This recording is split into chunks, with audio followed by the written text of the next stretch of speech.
नमस्कार दोस्तों, मैं आपका दोस्त मोहम्मद साकिब एक बार दोबारा से आपका वेलकम करता हूँ। लेट्स बिगिन द प्रिपरेशन पे। इस पार्टिकुलर वीडियो में हम लोग बात करने वाले हैं द इंडियन लिटरेचर के साथ में 2-3 और सेक्शन की, जो हमारे इंग्लिश के बीपीएससी टीआरई एग्जामिनेशन जो होने हैं उसमें टीजीटी एंड पीजीटी दोनों लेवल पे ये क्वेश्चंस आपके लिए हेल्पफुल होने वाले हैं। तो बिना देर के हुए सेशन की शुरुआत करते हैं। उसके पहले मैं आपसे रिक्वेस्ट करूँगा, अगर आप चैनल पर नए हैं तो प्लीज़ चैनल से जुड़ जाएंगे, और अगर आपको ये सेशन अच्छा लगा है तो कमेंट करके जरूर बताएंगे। पहला क्वेश्चन है, for which work did E M. Forster remark while criticising Mulk Anand. मुल्क आनंद के बारे में क्रिटिसाइज करते हुए ई.एम. फॉस्टर जो उनके मित्र थे, दोस्त थे, उन्होंने क्या कहा है? Avoiding the rhetoric and circumlocution, it has gone straight to the heart of its subject and purified it। तो ये बताया गया है कि ये किस पार्टिकुलर वर्क से के बारे में इन्होंने क्रिटिसाइज करते हुए रिमार्क दिया है, किसके बारे में? तो मुल्क राज आनंद के। और किसने दिया है? तो ई.एम. फॉस्टर। ये आपको क्लियर रहेगा। तो ई.एम. फॉस्टर ने मुल्क राज आनंद की अनटचेबल जो उनकी रचना है उसके बारे में क्रिटिसाइज करते हुए एक रिमार्क दिया है, जिसमें उन्होंने कहा, avoiding the rhetoric and circumlocution, it has gone straight to the heart of its subject and purified it। तो ये क्वेश्चन का मैं डायरेक्ट आंसर जो है वो आपको बताता चलूंगा।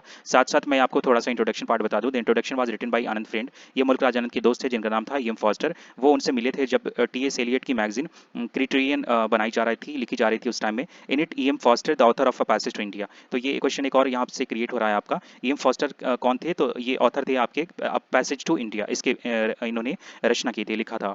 तो रिमार्क्स दिया था इन्होंने अनटचेबल के बारे में, और अनटचेबल के बारे में इन्होंने कहते हुए अपने जो मित्र थे जिनका नाम था मुल्क राज आनंद, उनके बारे में ई.एम. फॉस्टर का आपको ध्यान रखना है। तो इसका आंसर जो हो जाएगा अनटचेबल। बाकी जो ऑप्शन आंसर करेक्ट नहीं है उसको मैं जिक्र नहीं करूंगा, ताकि हमारा टाइम बचा रहेगा। तो हम शुरू करते हैं हमारे दूसरे सेक्शन के दूसरे क्वेश्चन के साथ में। The line, I who have lost my way and beg now at strangers doors to receive love at least in small change appear in. तो ये पार्टिकुलर लाइन कहाँ से उठाई गई है? तो ये आपका the my grandmother's house से ली गई पंक्तियां हैं। यहाँ पे दोबारा लाइन को रिपीट किया जा रहा है। The lines, I have lost my way and beg now at strangers doors to receive lust at least love at least in small change, यहाँ पे क्वेश्चन मार्क के साथ में है, appear in my grandmother's house, जिसको लिखा है by कमला दास। तो ये कमला दास के द्वारा लिखी गई है, जिसका नाम है माई ग्रैंड मदर्स हाउस। तो इसमें से ये पंक्ति ली गई है, the poetist remember her grandmother and wishes that she were alive to love her. तो ये जो कवित्री हैं, इन्होंने अपनी ग्रैंड मदर को याद करते हुए उनके रिमेम्बरेंस में ये लिखा है, और ये विश करती हैं कि काश वो जिंदा होती तो उनके साथ में, to make her feel wanted, तो उनके साथ में ये कुछ प्यार भरे जो पल हैं वो बिता पाती हैं और उनको स्पेशल फील करा पाती। तो आपको आई होप याद रहेगा, I who have lost my way and beg now at strangers. ये पार्टिकुलर लाइन जो है आपकी उठाई गई कहाँ से? माई ग्रैंड मदर्स हाउस से, जो लिखा है किसने? कमला दास में। तो ये क्वेश्चन आप याद रखेंगे। और एक चीज़ ध्यान में रखनी है आपको, ये अलग अलग पीजीटी और टीजीटी के एग्जाम में प्रीवियस ईयर क्वेश्चन है। ये बहुत ही इंपॉर्टेंट क्वेश्चन है और बार बार ये रिपीट हुए हैं। अगला क्वेश्चन है, the barley landlord in barber trade union is named. तो ये बिरली लैंडलॉर्ड जो है द बार्बर ट्रेड यूनियन, वो उसमें किसका नाम पूछा जा रहा है आपसे? तो ये पार्टिकुलर इसमें विजय चंद जो है ये इसका आंसर हो जाएगा। बाकी जो ऑब्जेक्टिव है उसको हम ध्यान में नहीं रखेंगे। जो हमारा पार्टिकुलर आंसर है वो पार्टिकुलरली उसी पे हम बात करेंगे। विजय चंद के बारे में देखिए क्या लिखा हुआ है, the Beverly landlord in the character is the character in the Barber Trade Union। The Barber Trade Union is a work by मुल्क राज आनंद। दोबारा से आपको मुल्क राज आनंद की एक और रचना मिली है जिसका नाम है द बार्बर ट्रेड यूनियन। जो जो नाई होते हैं उनका ट्रेड यूनियन होता है, उसके बारे में बात की जा रही है। Have the theme of class appearance nation arrogance ingenuity independence admiration respect control और फ्रीडम। तो इतने सारे इसमें थीम्स जुड़े हुए हैं इस पार्टिकुलर जो रचना है द बार्बर स्ट्रीट यूनियन में, जिसको लिखा है मुल्क राज आनंद ने। तो इसका क्वेश्चन का हमारा आंसर हो जाएगा, the burly landlord in the barber street union is named as Vijay Chand. The great Indian novel is written by, तो ये आपका लिखा है शशि थरूर ने। शशि थरूर के बारे में थोड़ा सा जान लेते हैं हम लोग यहाँ पे। The great Indian novel is a satirical novel by Shashi Tharoor, first published by Viking Press in 1989। तो 1989 में इसको पब्लिश किया गया था पहली बार में विकिंग प्रेस में। It is a fictional work that takes the story of the Mahabharata. तो ये द महाभारत से ली गई फिक्शनल स्टोरी है। The Indian epic and recants the resets in the context of the Indian independence movement and the first 3 decades post independence। तो ये हमने देखा। अगला क्वेश्चन हमारा है, the final solution is a famous play by. तो ये फाइनल सोल्यूशन जो है, द फाइनल सोल्यूशन, ये प्ले जो है किसके द्वारा लिखा गया है? तो ये आप ध्यान रखेंगे, महेश दत्तानी ने इसको लिखा हुआ है। आपको याद रहेगा महेश दत्तानी ने लिखा है, क्या लिखा है? The final solutions. तो इसके बारे में थोड़ा जानते हैं। The final solution is a famous play by written by Mahesh Dattani in 1993। It has taken the issues of major communities in different contexts and situations. तो ये अलग अलग मेजर कम्युनिटीज़ और डिफरेंट कॉन्टेक्स्ट में, उनके अलग अलग पहलुओं में और सिचुएशन में इसके इशू को इन्होंने दर्शाने की कोशिश की है। It talks to the problems of cultural hegemony, how Hindus had to suffer at the hands of Muslim majority.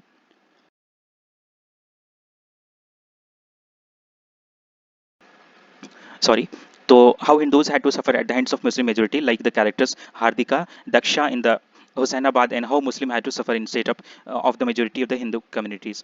तो इसमें द फाइनल सोल्यूशन में ये बताया गया है कि हिंदू और मुस्लिम जो कम्युनिटी है उन दोनों को अपने-अपने ज़िंदगी जीने के जो उनके तरीके थे, उसमें कैसे मुश्किलों का सामना करना पड़ा था। यहाँ पे आप हिंदू को देखेंगे, उन्होंने भी सफ़र किया था और दूसरी तरफ जो है इन्होंने क्या किया था, हार्दिका दक्षा जो इसकी कैरेक्टर हैं, उसके बारे में बताया गया है हुसैनाबाद में। और दूसरी तरफ जो है आपके मुस्लिम भी ने भी सफ़र किया था। यानी एक तरह से कम्युनल हार्मोनी नहीं थी, आपसी जो मेल-मिलाप होता है, भाईचारा होता है, वो नहीं था यहाँ पे। तो उसके बारे में द फाइनल सॉल्यूशन में बताया गया है, जिसको लिखा है महेश दत्तानी ने। और इनके कुछ और फैक्ट्स हैं, ये आप देख लेंगे। क्वेश्चन ये जो पार्टिकुलर वीडियो है काफ़ी लंबी हो जाएगी, तो आप वीडियो को पॉज करके इनके जो सम अदर फैक्ट्स में जो बातें दी गई हैं वो आप पढ़ लेंगे। बेसिकली इसमें जो दिया गया है कि फाइनल सॉल्यूशन के अलावा और क्या-क्या लिखा है इन्होंने उसके बारे में बताया गया है, जिसमें dance like a man, bravely for the queen, on the muggy night in the Mumbai, Tara and the big fat city etcetera. तो ये सब लिखा है किसने? महेश दत्तानी ने।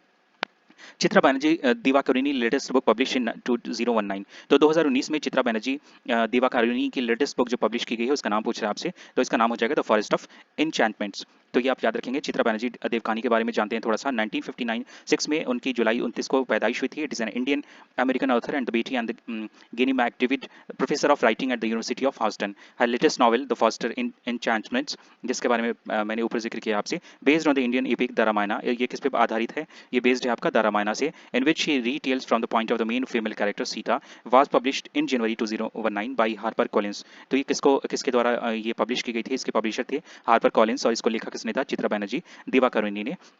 कब लिखा था? तो 2019 में, ये आपको याद रखेगा। और उसका नाम क्या था? तो द फॉरेस्ट ऑफ एन्चैंटमेंट्स में। उसके अलावा इनके और भी कुछ नोटेबल वर्क्स है चित्रा देवकुरानी के, जी आप याद रखेंगे, जिसमें अरेंज मैरिज है, stories, sister of my heart, the place of illusion, one amazing thing, the mistress of species and before we visit the goddess. तो बढ़ेंगे हम अपने दोबारा क्वेश्चन की तरफ, जो है question number 7। How amongst the following is not an Indian diaspora writers?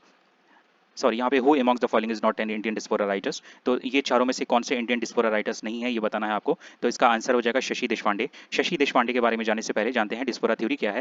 With its various features, इसके अलग अलग जो है फीचर्स होते हैं, खूबियाँ, कैरेक्टरिस्टिक होती हैं। Has influence the literature of every language in the world. तो इसने क्या किया है? प्रभावित किया है जो विश्व की जितनी भी भाषाएं हैं, पार्टिकुलरली लिटरेचर की, उसको इसने इन्फ्लुएंस किया है, प्रभावित किया है।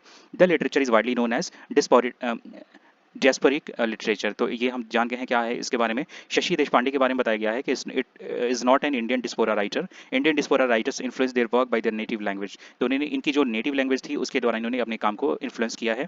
बाई किसके द्वारा? तो डिस्पोरा राइटिंग के द्वारा। Indian English writers like Anita Desai. अब यहाँ पे आप देखेंगे कि जो जो डिस्पोरा राइटर्स रहे हैं, जिनका नाम प्रमुखता से शामिल है, उनके यहाँ पे नाम दिए गए, जिसमें Anita Desai, Bharti Mukherjee, Shashi Tharoor, Amitabh Ghosh, Sujata Bhatt, Meena Alexander, Zampa Lahiri, Vikram Seth, Sunitra Gupta, Hari Kunzru have established themselves as a fine writers in the tradition of Indian diasporic writing।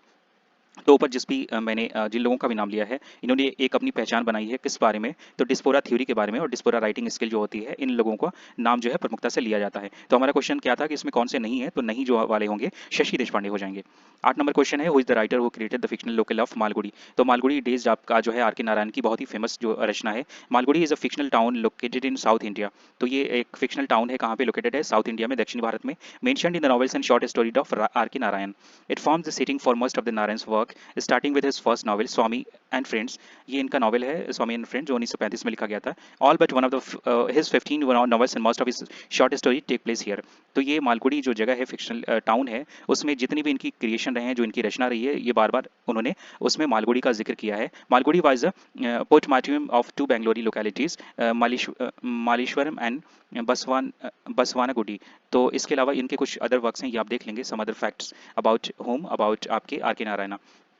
तो इन्होंने क्या लिखा है? जो जो इसमें लिखा हुआ है, रसीपुरम कृष्णा स्वामी लई अय्यर नारायण स्वामी, 10 अक्टूबर 1906 से लेकर के 13 मई 2001 में इनकी डेथ हुई थी। और ये इनका डेट ऑफ बर्थ जो था 10 अक्टूबर 1906 था। Was an Indian writer known for his work set in fictional south Indian town of Malgudi. और कुछ और इनके जो इंपॉर्टेंट वर्क है, the dark room, Swami and friends, the guide, English literature, English teacher, the bachelor of arts. ये अलग अलग question repeat होते हैं, इस बिहार स्टेट के जो एग्जाम हुए हैं उसमें भी ये आपके क्वेश्चन आए थे। स्वामी एंड फ्रेंड्स का पूछा गया था, द गाइड के बारे में पूछा गया था। The final instalment of the Ibis trilogy by Amitav Ghosh is called. तो ये क्या कही जाती है? फाइनल इंस्टॉलमेंट जो की लिखी गई किसके बारे में द्वारा? अमिता घोष के द्वारा। और इसको क्या कहा जाता है? तो फ्लड ऑफ फायर कहा जाता है। तो ये आप याद रखेंगे। तो final instalment of the Ibis trilogy by Amitav Ghosh is known as Flood of Fire. तो फ्लड ऑफ फायर के बारे में थोड़ा सा दिया हुआ है यहाँ पे, इसको देख लेंगे आप। Flood of fire is a 2015 novel by Indian novelist Amitabh Ghosh following the sea of poppies 2008 and the river of smoke 2011. The novel is the final installment of EB's trilogy, which concerns the 19th century opium trade between India and China. The book was first published by the English publisher John Mabie and the later by Farad Straus and Greeks in the United States. The novel was shortlisted for the Hindu Literary Prize and received Crossword Book Jury Award for the fiction in 2015। तो कुछ इसमें important और facts दिए गए हैं अमिताभ घोष के बारे में, वो पढ़ लेंगे आप। हमारा नेक्स्ट क्वेश्चन है the Ministry of Utmost Happiness is novel written by. तो the Ministry of Utmost Happiness किसके द्वारा लिखी गई है? ये लिखी गई है अरुंधति रॉय के बारे में के द्वारा। तो ये मैं क्या करता हूँ, इस डिस्क्रिप्शन को मैं छोड़ के चलता हूँ, ये वीडियो को पॉज करके आप पढ़ते चलेंगे ताकि हमारा क्वेश्चन जो है वो आपका जल्दी जल्दी हम कवर कर पाएंगे। और इसके बावजूद आप अगर आपका कोई डाउट रहता है तो आप प्लीज़ कमेंट सेक्शन में अपने कमेंट ड्रॉप करेंगे ताकि मैं उसका आंसर कर पाऊंगा। हमारा नेक्स्ट क्वेश्चन होगा which writer of Indian origin died on 11 August 2018। तो 11 अगस्त 2018 को कौन से इंडियन राइटर की डेथ हुई है? तो ये हमारा आंसर हो जाएगा वी.एस. नाइपाल। तो इनकी डेथ जो हुई थी 11 अगस्त 2018 को हुई थी, वी.एस. नाइपाल की, याद रखेंगे आप। तो ये हमने देख लिए कुछ हमारे 11 क्वेश्चंस जो थे इंडियन इंग्लिश लिटरेचर से, द इंडियन लिटरेचर से। उसके बाद कुछ ज़रूरी क्वेश्चन होंगे हमारे सेक्शन से, जो हमारा नेक्स्ट सेक्शन है वन वर्ड सब्स्टिट्यूशन का। तो इसको शुरुआत करते हैं। Choose one word from the options which describes the phrase must accurately. To banish from one's country, तो किसी कंट्री से किसी को बैनिश कर देना, निकाल देना, वो क्या कहलाता है? इसको हम क्या कहते हैं? Expatriate. The phrase to banish from one's country means expatriate, banish करना, एक्सपेल करना, एक्साइल करना, यानी उसको खारिज कर देना, निकाल बाहर करना। The word repatriate means to send और bring somebody back to their own country, यानी किसी एक व्यक्ति को उनके देश में वापस भेज देना। इस प्रक्रिया को क्या कहा जाता है? एक्सट्रापिरिएट कहा जाता है। दूसरा क्वेश्चन है हमारा the art of making fireworks. तो जो फायरवर्क्स को बनाने का जो आर्ट है उसको क्या कहलाता है? तो इसको हम कह देते हैं पायरोटेक्निक्स। तो पायरोटेक्निक्स क्या कहलाता है? The art of making fireworks. Next question हमारा ये आप देख लेंगे, जो डिस्क्रिप्शन इसमें अब बताया गया है वो आप देख लेंगे, ये बाकी सेक्शन के बारे में बताया गया है। न्यूमिस्मेटिक्स कहते हैं आपको किसको? तो न्यूमिस्मेटिक्स का मतलब होता है the study of coins and metals और collection of the study of money. उसके बाद नेक्स्ट क्वेश्चन हमारा है चूज वन वर्ड सब्स्टिट्यूशन। हमें देखना है मर्डर ऑफ अ ब्रदर। तो ये बहुत ही कॉमन है, ये इसको कहते हैं फ्रेट्रिसाइड। फ्रेट्रिसाइड का मतलब अपने भाई की हत्या अगर कोई कर देते हैं तो उसको मर्डर ऑफ ब्रदर को हम फ्रेट्रिसाइड कहते हैं। उसके बाद हम पढ़ेंगे हमारे नेक्स्ट क्वेश्चन की तरफ, जो कि है हमारा ग्रेजुअल रिकवरी फ्रॉम इलनेस। तो धीरे धीरे अगर बीमारी से ठीक होते हैं, रिकवरी होती है, उस प्रक्रिया को क्या कहते हैं? तो इसको हम कन्वेलेसेंस कहते हैं। तो कन्वेलेसेंस एक ऐसी प्रक्रिया है जिसमें ग्रेजुअली यानी धीरे धीरे इलनेस से रिकवरी होती है। उसके बाद जो बाकी ऑप्शन है वो आप देख लेंगे वीडियो को पॉज करके। नेक्स्ट है हमारा incapable of being redeemed from evil, that is beyond correction. तो अगर कोई बुराई है उससे बच निकलना, उससे क्या कहते हैं उसको? बियॉन्ड करेक्शन, मतलब जिसको करेक्शन नहीं किया जा सके उसको क्या कहेंगे? तो इनकरेजिबल इसको कहते हैं, जिसको ठीक नहीं किया जा सके। उसके बाद one of four children born at the same time to same mother is called. तो इसमें एक माता से अगर बच्चे पैदा होते हैं, वन ऑफ फोर चिल्ड्रन जो सेम टाइम में पैदा होते हैं, तो इसको हम क्वाड्रुप्लेट कहते हैं। तो ये आप याद रखेंगे। बढ़ते हैं नेक्स्ट क्वेश्चन की तरफ। One who looks at everything from a personal point of view is known as. तो अगर कोई ऐसा व्यक्ति है जो किसी भी चीज़ को पर्सनल पॉइंट ऑफ व्यू की तरफ से देखता है तो उसको हम इकोसेंट्रिक कहते हैं। नेक्स्ट क्वेश्चन हमारा हो जाएगा अ collection of small coloured flag is called. तो एक छोटे छोटे रंग बिरंगे जो फ्लैग्स होते हैं उनके कलेक्शन को क्या कहते हैं? हम बंटिंग कहते हैं। A collection of small coloured flag is called bunting. और दूसरा है group of actors singers who work together is called tribe. A person who enjoys physical specially sexual pleasure is called voluptuary. तो ये 8 number देख लिया आपने। 9 number में है showing respect is best indicated by. तो अगर आप किसी को इज्जत देते हैं, सम्मान देते हैं, तो उसको इन चारों में से कौन से वर्ड से हम बदल सकते हैं? तो यहाँ पर रिस्पेक्टफुल जो है वो मोस्ट सुटेबल हमारा आंसर हो जाता है। रिस्पेक्टफुल का मतलब जिसको हम शिष्ट, आदरकारी या सम्मानपूर्ण नज़र से देखते हैं। रिस्पेक्ट जो है आपका फुल ऑफ और एग्जीबिशन रिस्पेक्ट जिसको कहते हैं, और फीलिंग और मैनिफेस्टिंग वेनरेशन। उसके अलावा रिस्पेक्टेबल मतलब जो है वो एडजेक्टिव हो जाता है, रिस्पेक्टिव भी एडजेक्टिव है, और आपका रिसेप्शन जो है वो नाउन होता है, जिसका मतलब होता है अभिनंदन करना, स्वागत करना किसी का।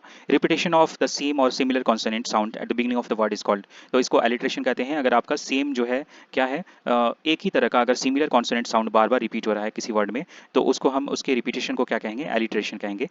तो ये आप याद रखेंगे। The dictionary meaning of word is called. तो डिक्शनरी मीनिंग किसी शब्द का वो क्या कहलाता है? तो इसका मोस्ट सुटेबल जो आंसर हो जाएगा वो हो जाएगा हमारा डिनोटेशन। तो डिनोटेशन, यस, यहाँ पे डिनोटेशन कह रहा है। तो डिनोटेशन का मतलब होता है किसी भी ये आपके डिक्शनरी का कोई वर्ड है जिसको हम अगर अपनी भाषा में बताना चाहें तो उसको हम डिनोटेशन कहते हैं। आपने सुना होगा डिनोट वर्ड, तो ये उसी से डिनोटेशन बना हुआ है। होपफुली आप इसको याद रखेंगे। Medical study of skin and it's disease, तो त्वचा से संबंधित जो स्टडी होती है और उसकी बीमारी होती है उसको क्या कहते हैं, तो इसको डर्मेटोलॉजी कहते हैं हम। बढ़ेंगे हमारे नेक्स्ट क्वेश्चन की तरफ में। मर्डर ऑफ अ ब्रदर, ये हमने फैट्रिसाइड ऑलरेडी देख लिया है, लेकिन आपने अगर गौर किया होगा तो इतनी देर में आपका दो बार ये क्वेश्चन रिपीट हो गया है। The light sailing boat build specially for racing, तो एक सेलिंग जो नाव होती है, बोट होती है, स्पेशली रेसिंग के लिए, उसको यश्ट कहते हैं। एक ऐसी नौका जो नौका दौड़ में प्रयोग की जाती है, यानी नौका को दौड़ाने के लिए, उसको क्रीड़ा नौका यानी कि यश्ट कहते हैं। अनेक शब्दों का जो अर्थ क्रमशः है ये आप देख लेंगे। कैनवी मतलब ढोंगी होता है, फ्रीगेट मतलब युद्धपोत या लड़ाई का जहाज, और सबमरीन जो होती है वो पनडुब्बी जहाज को कहा जाता है। तो उसके बाद हमारा हमने देख लिया अभी वन वर्ड सब्स्टिट्यूशन, उसके बाद इडियम एंड फ्रेज का ये सेक्शन है, कुछ बेहतरीन क्वेश्चन है, इसको आप देखेंगे वन बाय वन करके, और आप अपने मन से इवैल्यूएट करेंगे कि कितने क्वेश्चन आप सही कर पा रहे हैं, और कि आउट ऑफ ये टोटल क्वेश्चन जो है इसमें से कितने आपने करेक्ट आंसर किए वो आप कमेंट सेक्शन में जरूर बताएंगे। पुल स्ट्रिंग का मतलब होता है use one's influence to get something done, यानी कि जो इडियम फ्रेज है आपका पुल स्ट्रिंग, इसका मतलब होता है किसी के पावर को, किसी के इन्फ्लुएंस को यूज करते हुए किसी चीज़ को अगर हम क्या कहते हैं, इन्फ्लुएंस करते हैं टू गेट समथिंग डन, अगर किसी चीज़ को करना है, करवाना है, उसके लिए हम किसी के पावर को, इन्फ्लुएंस को यूज़ करेंगे, तो उसके बदले में हम पुल स्ट्रिंग का यूज़ कर सकते हैं। ड्रॉप इन का मतलब क्या होता है? ड्रॉप इन का मतलब होता है पे अ शॉर्ट अनाउंस्ड विजिट, यानी किसी जगह पे आप बिना किसी बिना किसी नोटिस के, बिना इन्फॉर्मेशन के, बिना इंटीमेशन के अगर आप पहुंचते हैं, यानी कि शॉर्ट अनाउंस विजिट में होता है ना कि ऑल ऑफ सडन हम कहीं पे पहुंच जाते हैं। अ कैजुअल विजिट और brief stop, visiting a place without an appointment, बिना किसी की अपॉइंटमेंट लिए हुए, बिना किसी इन्फॉर्म किए हुए, तो वैसी ही बात को हम क्या कहेंगे, ड्रॉप इन के तौर पे यूज़ कर सकते हैं। ब्रेक इनटू का मतलब क्या होता है? ब्रेक इनटू का मतलब जबरदस्ती घुसाना, एंटर बाय फोर्स, तो इसका मतलब देख लेंगे आप यहाँ पे, to enter a building by force usually in order to steal something, अगर किसी चीज़ को चुराने की नियत से आप जाते हैं, जबरदस्ती घुसते हैं, तो उसको हम ब्रेक इनटू कहते हैं। To enter a house etcetera illegally especially by force, यानी जबरदस्ती अगर गए कानूनी तौर पे अगर आप घुसने की कोशिश करते हैं, घुसते हैं, तो ब्रेक इनटू का यूज़ किया जाता है। Choose the incorrect use of idiom with pair of words, तो ये चारों में से Kashmir is the rack and ruin of India, तो रैक एंड र्यून का यहाँ पे यूज देख लीजिए। In this sentence the idiom rack and ruins is use incorrectly, ये गलत तरीके से यूज किया गया है। Idiom rack and ruins means to get into a bad condition, किसी बुरी स्थिति में फंस जाना, चले जाना, उसको हम रैक एंड र्यून कहते हैं। तो Kashmir is the rack and ruin of India, ये यहाँ पे ग्रामेटिकली और आपका अर्थ के हिसाब से करेक्ट नहीं हो रहा है, तो हमारा ये वाला ऑप्शन जो है वो सुटेबल हो जाएगा।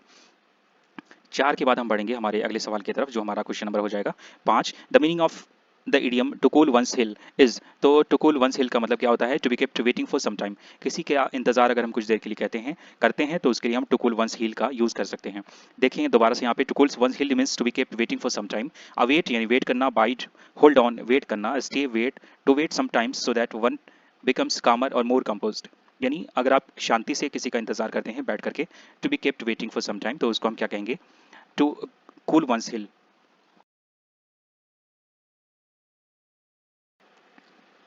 उसके बाद बढ़ेंगे नेक्स्ट क्वेश्चन की तरफ। From his attitude it is clear that he wants to pay off old scores, तो ओल्ड स्कोर का मतलब क्या होता है, दूसरे शब्दों में ये बताना है आपको।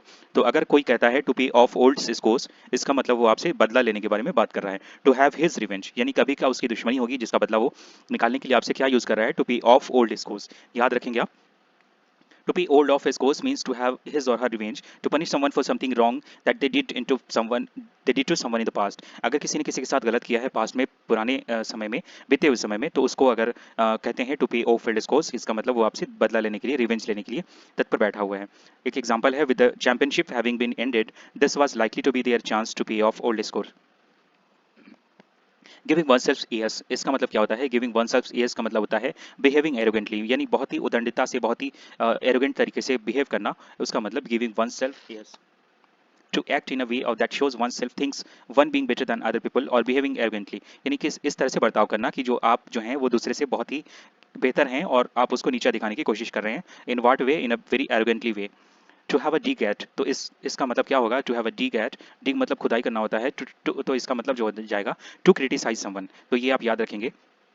बाई फिट्स एंड स्टार्ट्स, ये भी आपका इडियम जो है बार बार एग्जाम में रिपीट होता है, तो इसका मतलब होता है इरेगुलरली, यानी अगर कोई काम जो है वो रेगुलर तरीके से नहीं हो रहा है, तो उसके लिए जो इडियम यूज करते हैं हम by fits and start use कर सकते हैं। टू कम टू लाइट का मतलब होता है प्रकाश में आना, यानी रिवील होना। रिवील मतलब अगर कोई चीज़ छुपी हुई है अचानक से वो सामने आ जाना, इसको रिवील कहना कहते हैं। To come to light is the to reveal, to become known to people, यानी लोगों को उसके बारे में जानकारी हो जाना। Example, new evidence has recently come to light, यानी जो नए सबूत हैं और वो क्या हुए हैं, प्रकाश में आए हैं, यानी लोगों की नॉलेज में आए हैं। टू ब्रश अप, इसका मतलब क्या होगा, टू रिन्यू।